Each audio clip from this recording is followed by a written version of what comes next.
Hey, it's Michael, and welcome to another podcast episode. Before I get into today's episode, we wanted to make an offer to you. If you go to marketingsaves.com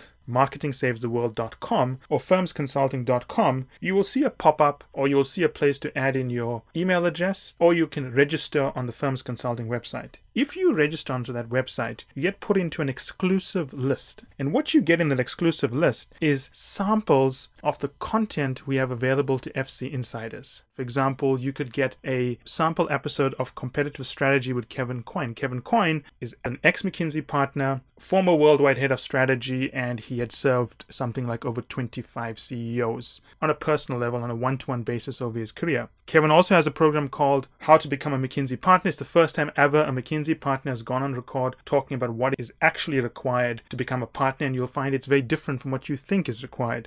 How to Develop Deep Insights, which I've put together, one of our most popular programs, the Electric Car Startup. You will get sample episodes of all of those programs and more if you sign up to this list. So, that said, I hope you enjoyed today's episode. Hi everyone, and welcome to another case interview and management consulting podcast. In today's episode, I'm going to answer a reader question. A reader sent in quite a long email outlining their challenge or opportunity as such. I'm going to read it out to you because I think it's worthwhile listening to these things in their own words, and then I'm going to respond to the question. So here goes. I read FC all the time and I hope you can help me. I feel like most of your advice is more for people better off than me, but I'm hoping you can help a low-income person like me as well. I don't have a college degree, and I doubt I'll ever make more than $20,000 a year, but over the past 8 years, I've paid off absolutely all of my debt, including my car, and have saved up for a 6-month emergency fund. I've been at my current job for 5 years and make $17 an hour, but I currently have a side job that pays an additional $7 an hour to help me save up for a house. I was able to push my salary in my main job from $12 to $17 an hour by implementing all your ideas at the retailer where I worked. I even taught them decision tree analyses to figure out how to solve our stock replenishment problems. Thank you for this. I live in West Virginia, so these are actually pretty good wages for someone without a degree. The advice I need is what to do with a $200,000 inheritance I am getting in the next few months. At my age, 32, I feel I can do so much more, and I dream of working at some place like McKinsey or completing a degree to turn my life around. But it seems so far off. I wrote to Sveta from one of your programs, and she encouraged me to contact you directly. I get along well with her because we have similar backgrounds coming from a mining community. I have no children that I need to provide for, and I also only have that 6-month emergency fund and no other retirement or investments to my name. I'm at the point where safety and stability are what interests me most. I'm spending one part of my inheritance on something that I would call a little frivolous or crazy, $40,000 to get my teeth fixed. They are in a terrible shape, and sadly the extensive dental work that I need is going to be that expensive. Other than that, I have no plans to spend any of the money towards anything other than securing my future. My question is, should I save a small portion of the inheritance and invest the rest and hope it drastically raises my income so that I can save for a house and retirement over the next few years? Or should I use the money to buy a house outright in a low-income state to dramatically reduce my living expenses? What about spending my money for an online degree and then an MBA? I could easily pay the full fee at a good school in the USA. What would you do in my position? I always assumed I'd be working until I die, but I feel like this money is my chance to be financially safe and secure and maybe have a shot at retiring. This is a big decision for me. I like what you teach and I feel I really understand everything and can use it. My work in retail proves to me that I can be successful in business, but not everyone agrees. My younger brother and my manager thinks I should not dream for more. My boyfriend thinks we should buy a house and a car and save about $40,000 after all that. I could really use the $70,000 as a proper retirement, and with the house and car paid off, it will go really far. On the other hand, having listened to every single podcast you put out, trying out your ideas and speaking to your clients, I also want to see if I can make it in management consulting. But it is a risk. I looked at the prices online for schools and MBAs and it's incredibly expensive. If I fail at this, I will lose everything, and that scares me. What would you advise me to do? By the way, Sveta says hello. Okay, so that's the letter from the client. I felt that in this situation, I just had to read out what she sent because it's very hard for me to capture all of the issues the way she has put it together. I think as a starting point, this letter in some ways touched me more than most letters I get, because just about everyone that writes to me is trying to do more in life because they feel they're entitled to have more in life. And here's someone who has really got very little, but has done a remarkably good job of doing a lot with very little. No debt, earning a very small salary, paid off the car, 6-month emergency fund, saving for a house, level-headed person. I can only hope that through my words I can convey to this young lady that I'm quite impressed with what she's done, and I think she should be proud of what she's been able to accomplish with so little. And I'm actually very pleased that she wrote in because, she's in that position in her life whereby you're only going to get an opportunity like this once. And I think you have to take it slowly rather than rushing into it. And what I'm going to do now is going to give her some advice that hopefully she can use to better herself. And whether that means going back to school and so on, we'll get into that. So I want to point out 2 things before I go into the advice. The first one is that I spoke about going slow. Once you get money, you're going to get a lot of friends. There are going to be a lot of people that are going to be trying to take this young lady's money from her. Just about everyone she knows and is going to reach out to help for is going to try to take money from her. That's the way the world works. Even the dentist she's spoken to, I'm pretty sure, has just seen dollar eyes and knows this lady is willing to pay to fix her teeth because the only chance she's going to get. I'm going to get to advice on that later. So that's the first thing, is that once you get into money, you're always going to have people who are trying to separate it from you. So the most important piece of advice I can give you is don't act immediately on anything, and take your time and think things through. Not just research, think about what you want. That's the first piece of thing I'm going to cover. But let's go to the second piece of advice I'm going to give. Well, I know quite a little bit about this lady from a letter. I don't know a lot about her. I don't know what her pain tolerance is in terms of hard work. I don't know what her stamina is. I mean, if she wants to change her life and pursue McKinsey like what Irina and Sveta did, that's pretty hard to do. It's not something easy to do. It wasn't easy for them. So if I give advice, there's a lot I don't know. And what you need to do is, if you're in a similar situation or using the same thought process to think things through, you've got to ask yourself, how do I adjust the advice knowing that Michael may not have some information about me that could alter the outcome? Because I obviously can't know everything about her, right? So let's go through this step by step. $200,000 is a big inheritance. Assuming the deal was structured in such a way that it was not tax efficient, you're going to have to be paying about a 33% federal tax on that. And I think West Virginia also has personal taxes, which could be anywhere up to 7 or 8%. So about 40% of that is going to disappear, which is a fairly big sum, right? So she's going to be left with about $120,000 at the end of this. I know when you put in taxes and so on, the numbers drop. So actually, immediately to me, she doesn't have the money that she thinks she has. She only has $120,000, which is a big amount, but not such a big amount. And if she wants to spend $40,000 on dental work, that's actually $80,000 she's left with. So it's even less than she thinks she has, right? Now, this is the way I look at it. You're going to live a really long time. People forget that they're going to live a long time. She's 32, and assuming she has sort of an average life expectancy, she's going to go on to about mid-70s. So she's got about 40 years left on the planet Earth. And she's going to be fully conscious during that time. So while 80,000 or 120,000 or 100 and whatever the number is may seem big to her, and I'm not dismissing the size relative to what she's earning, it's not a lot in the long term. $120,000, of which some is going to go towards dental work and buying a house and so on, it's not a lot. So if her strategy is, how do I protect what I have and stretch it out, it's probably not going to last that long.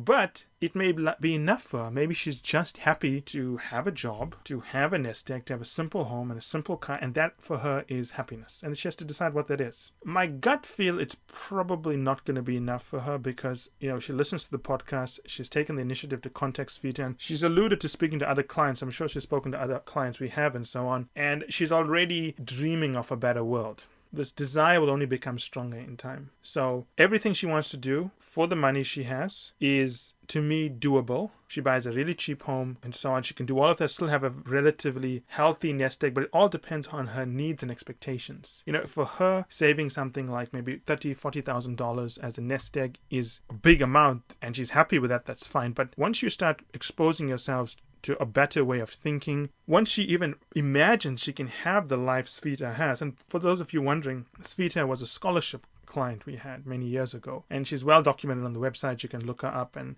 she came from the Far East of Russia. We helped her get into a school in Moscow, helped her get into a school in Paris. She went and joined McKinsey, and now she has a baby, and she sent me photos of the baby and so on, right? So if this young lady is imagining she can have a life like Sveta, it's not going to diminish. It's only going to get stronger and stronger and stronger. So my feeling is that she's got to find a way to invest this money, not in the stock market, but in herself. You know, a lot of people, when you ask them about investments, they always talk about stock markets and bonds, property. But the most important investment you can make, especially when you are young, is in yourself. It's the only asset that you have total control over. Stock markets fluctuate, especially these days. Bond markets, it depends, right? If you are going after a very risky basic debt, you're going to end up paying a lot. But also, it's a market that she doesn't understand. And to get someone to help her understand, she's going to get a broker who's going to advise her. And my guess is that broker is not going to put her needs first, and it's probably going to take advantage of her. So I'm very wary of, people just say invest your money in stocks, invest your money in bonds, get a financial advisor. That exposes you to risk. There are numerous examples of people being taken advantage of because they have no leverage. And this lady has no leverage. People are going to look at her, think she's very poor, very naive, and she can't really do anything if they take advantage of her. And this is the way the world is. People are going to do that.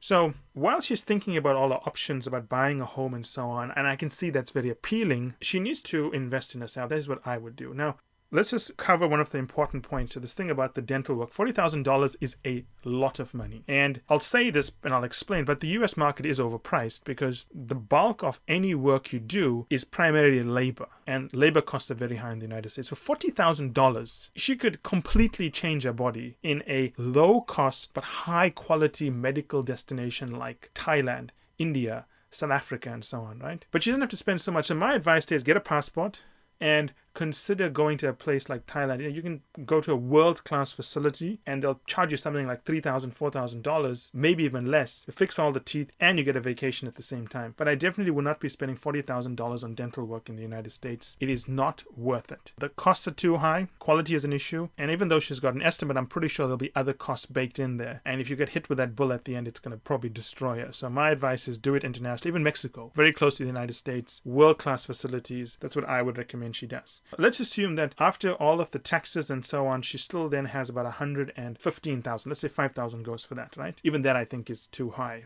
given the dental work she wants to do. The next thing she has to consider is how she's going to invest in herself. Now, the big problem I find in Western culture is people always assume that if you throw money at a problem, you throw enough money at a problem, you get a better solution. So there's a belief that if you spend a lot more, you get a better solution. And my advice is not to do that. So the one piece of information I don't have is whether this young lady has a high school degree or not, a high school diploma.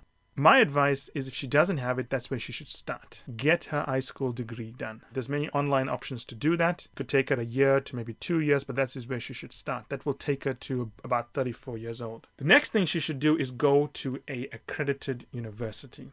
Now, I can imagine one of the draw points here is should she go for vocational training where she learns some trade skill that is quick, pays relatively more, and gets you working very fast.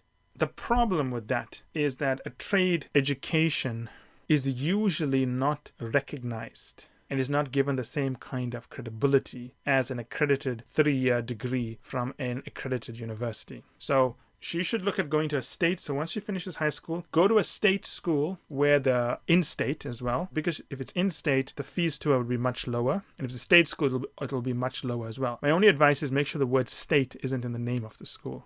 Because when people look at degrees, they immediately discount a state school. So if you go to a state university that doesn't have the word state in the name, the value immediately goes up. Now again, the reason I'm recommending these things is because she's improving her worth as a person, but she's not spending a lot of money. Because one of the mistakes people make is just throw money at a problem, hoping it will fix it. And I think you have to have options. You have to imagine that things could go wrong. And even if you throw money at the problem, it doesn't mean it's going to go faster. With the path I'm laying out here, she still keeps her current job. She studies at night, gets a high school diploma, gets into a state school part-time. Don't do it full-time because money problems. And then she needs to figure out how to finish that degree in time, right? Once she has that degree, her options open up dramatically.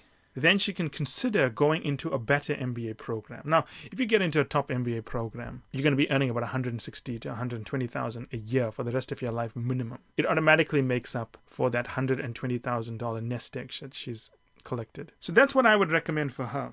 But I would certainly not recommend excessive spending. trying to fix the problem by throwing money at it. It's a process. I mean, if you follow the story of Irina is actually pretty similar to this. She didn't have a degree when she came to us. We made her finish a degree, then we put her into an MBA program, and she's obviously done very well since then, right? Managed to get into McKinsey as well. Similar to Sveta, but the difference is Sveta, we worked with her while she was still thinking about university and so on. But Irina had passed that stage and had to go back to university. So that's what I would recommend, but I would certainly not assume that 120,000 nest egg is going to be big enough to help her do what she wants. So that's the first assumption I'd put aside. The second assumption is to assume that just throwing money at a problem is going to fix things. And the third one is that as you pursue this path, you want to build yourself into an asset. So the assumption here is that don't assume the most valuable asset is something in the financial system. It's how she develops herself. Because if she develops herself, that can never be taken away from her.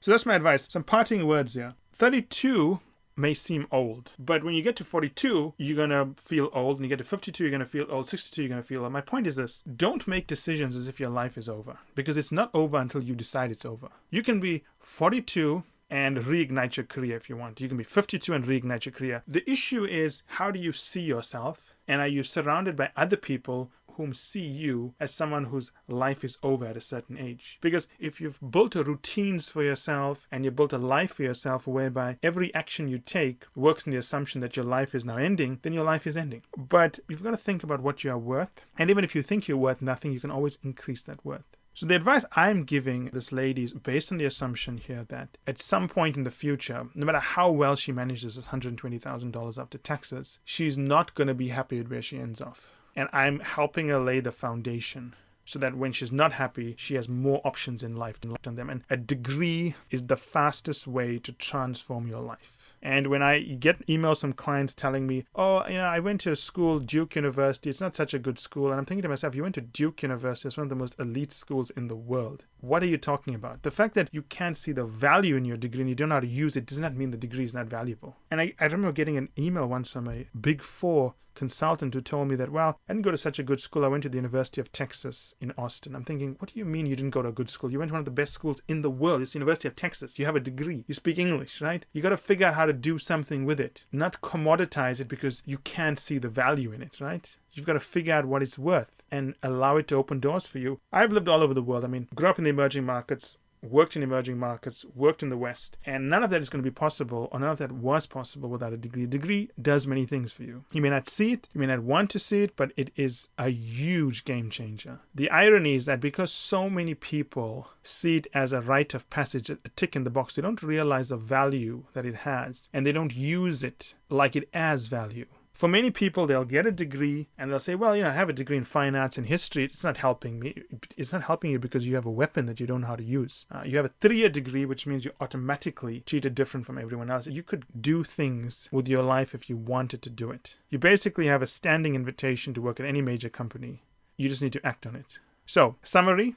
Go to Mexico on vacation and only spend $4,000 and they'll do a much better job. But just make sure it's an accredited institution. Thailand is also very good, much cheaper than Mexico. India is also very good. They'll do an amazing job and you'll have lots more money left over. And of course, you'll get to see the world a little bit as well. So get your passport.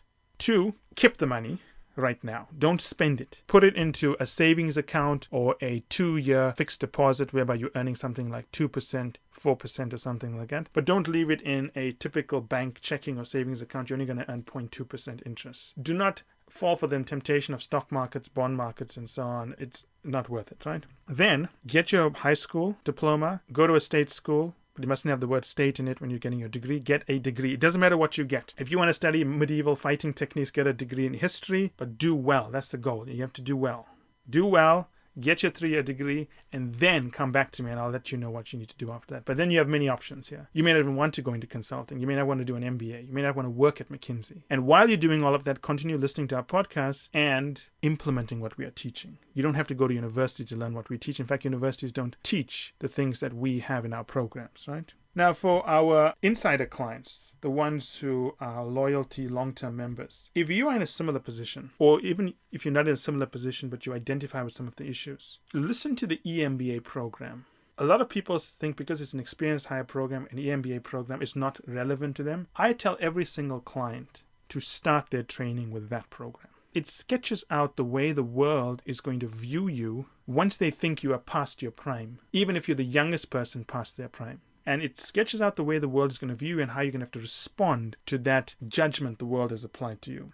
Then, final piece of advice for everyone. There's an article on the Firms Consulting website called An Unusual Competitive Advantage, or an unusual career competitive advantage. Basically, I've written many articles about the way I grew up and so on. And one of the things I always tell people is that I pursued a scholarship. So when I went to university, my family didn't have any money to send me, but I didn't worry about debt or anything like that. I simply wrote to a lot of companies, and many of them are more than happy to fund students who are high potential and may not have the ability to fund themselves. The reason I bring this up is because I have a lot of clients who assume just getting into university is enough. It's going to change your life. And what the article talks about is that it's not enough whether you get into a good or a bad school. You need to have the tools to compete when you are there. And part of having the tools means having the funding to buy a laptop, to go for internships. And so, I mean, I could go for unpaid internships if I wanted them because a scholarship paid for me to do whatever I wanted. I actually managed to get paid employment as well, so I was in a much better position. But the point is that it's a very American thing whereby you take on a lot of debt for your education, or you get these really mediocre scholarships that universities give you. There's a whole world out there where companies pay you money to study. Some of them will then want you to work for them, but it's not that common, but I'm sure you can negotiate it if you wanted to. And they give you money for traveling, books, laptops, in my case, even clothing. They even arranged employment for me during vacations. So read that because I think it's going to matter significantly. Then read the story about Irina, from unemployed to the big six. Because all of the challenges that this young lady is going to have to face, Irina has been through it. So when you're trying to visualize the path I'm laying out for her, read about Irina, because then you can see what has happened and you don't have to worry about whether you are visualizing it correctly. As always, if you have any questions, send them to us, email them to us, and if they're interesting, we will respond to them via podcast because I feel I can give better answers versus typing them out onto the website. Take care and we'll speak soon. And that's it for today's episode. I hope you enjoyed it as much as I enjoyed doing the episode. Finally, I want you to remember that the only way to get access to our special offers, the only way to get our special pricing, and the only way to get samples of our insider content is to join the list on marketingsavestheworld.com or firmsconsulting.com. Just remember that Bill Madisoni's memoir and documentary, the 20-episode documentary, and his memoir is going to be released worldwide soon. As far as we know, it is extremely rare for a former McKinsey and BCG partner to publish the memoir. The special pricing that we will offer will only be offered for a limited time and will be only offered to people who subscribe to that email list. It's the only way also to get access to our unique advanced content that we make available to insiders. So if you want to get a sneak peek of things, test it out, see what's in there, this is the place to go. And finally, I want to thank you again for making us one of the largest podcast channels around the world for careers and for the 2 million downloads and counting.